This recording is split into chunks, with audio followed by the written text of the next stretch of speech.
Hey everybody, welcome to West Olive Estates here in Michigan, where it's sunny out but still kind of chilly. My name is Scott Seymour. I am the Regional Maintenance Supervisor for MIW. Today we're going to talk toilets, specifically toilet repairs. Replacing a toilet can become a very costly and time-consuming task, which is why we want to do that only as a last resort. Usually, most of the time, we can replace or repair the working parts of the toilet at a much more cost-effective manner. And that's what we're going to talk about today. So, as I said, it may be sunny out here today, but it's kind of chilly, so why don't we head inside? Welcome back. As with every job, before we begin, we want to consider certain things. The main one we want to talk about first is PPE. Proper PPE for this job is pretty simple. Eye protection, obviously, to keep things from dirt, dust, whatever getting in your eyes. Also to keep liquids from splashing into your eyes. The nice thing about this job is we're working on the clean side of the toilet. This is clean water on this side, but gloves would still be acceptable if you wanted to use them. Once we've established our PPE, one thing we want to look at is making sure we have the proper tools for the job. For this job, we're going to look at possibly a Phillips head screwdriver for adjusting, channel locks, a bucket, and a couple of towels. With the proper tools, we also want to make sure we have all the parts we need. Again, for this one, we're replacing the fill valve and the flapper valve, so those are the only two parts we need. So why don't we start the process here? So the first thing we want to do with this is we want to come up underneath the toilet here and we want to make sure we shut the water off. Most toilets are going to have a shut-off valve located under the left side of the tank. If not, you'll have to shut the water off to the home. Most fill or shut-off valves are either a quarter turn valve like this one is, or a screw type valve. Just screw that in until it's tight. Once we've got the water turned off, we can get into the tank here. Set that lid out of the way. You're going to want to flush the toilet and let all the water run out, or at least as much water as you can. One thing I like to do is kind of reach in there and try to get as much water as you can down into that drain point to get all the water out. Once you've got that done, we're going to come back underneath the toilet tank and we're going to start disassembling things. The first thing we want to do is grab some of our towels and put that down the base, because we're going to undo the supply line. And there will be a little water in that and it will drip at you some. You see it dripping a little bit there, that's why we have our towels down. Once we have that loose, just kind of turn that out of our way and we'll go on to the next step. The next step is going to be to remove this nut underneath here. Sometimes they'll be real tight. Will you need your channel locks? Sometimes they won't. It all depends on how long they've been on there. Give it a turn just to get it loose, but don't take it off all the way. One thing I like to do when I'm removing this is to take my right hand, reach inside that toilet tank and push down on that flush valve as we give this a turn.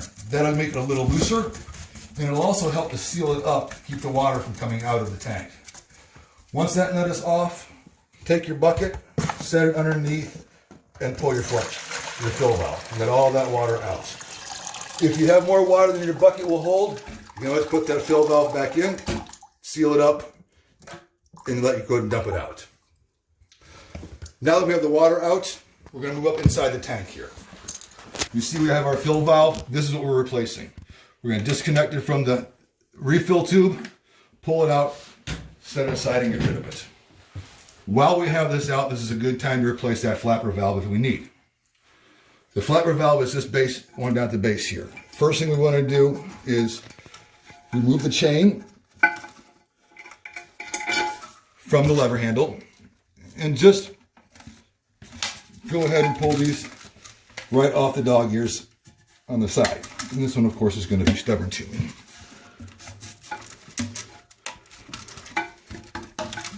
Pull that right out, and again, we'll set that to the side. Now that we have it completely torn apart, it's time to reassemble it, and basically, we're just going to do everything in reverse. We'll start with our new flapper valve. Reach in, snap that 2 ears on, and we're going to want to hook it back up. You're going to have a little chain left over. Just make sure there's not so much that it hooks underneath the flapper and gets caught, and that you have a little slack in it when you're done. Next thing we're going to do is install the fill valve. If you look in the fill valve, you're going to see a spout on it. You're going to make sure that spout is pointing towards this refill tube. Set it in. Take your nut and go ahead and assemble it back on there.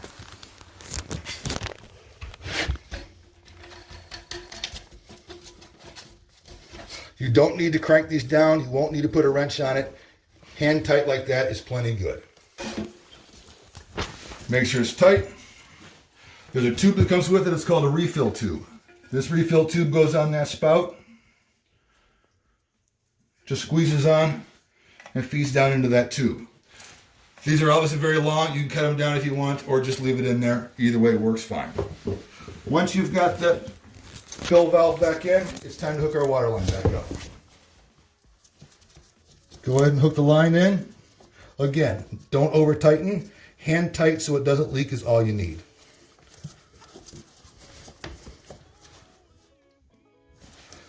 Now that that's done, go ahead and turn your water on. You'll hear your toilet start to fill. You'll look for leaks, make sure you don't have any, and let it fill. One thing we'll talk about while it's filling is adjustments. There's a little knob on top of here. You can turn this left or right. That will adjust your floats for the proper level.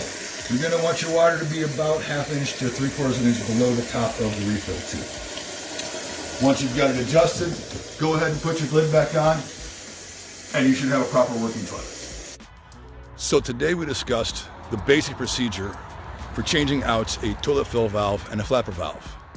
As you can see, it's not a very difficult thing to do, but it easily can take an expensive replacement and turn it into a more cost-effective repair. I hope you took something away from this video today, whether it be something new or something you already knew and reminded you of that.